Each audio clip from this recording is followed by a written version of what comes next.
Ang sabi ng Diyos, kung hindi ka masasaktan, paano mo malalaman na manggagamot ako?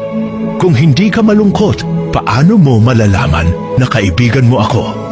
Kung hindi ka nawalan, paano mo malalaman na handa akong magpuno sa lahat? Sa tingin mo, kung ang iyong buhay ay ginawa kong perpekto, kilalanin mo pa ba ako? Anak, minsan kailangang mabasag ang puso mo para makita mong ako lang ang tunay na buo.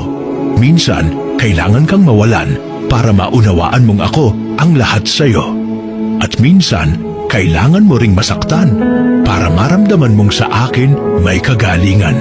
Hindi dahil gusto kong magdusa ka, kundi dahil gusto kong lumalim ang tiwala mo sa akin.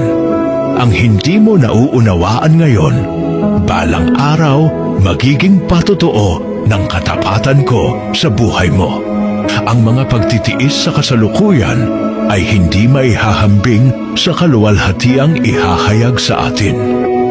Sa bawat luha may layunin, sa bawat kawalan may kapalit, at sa bawat paghihirap may Diyos na hindi sumusuko sa iyo.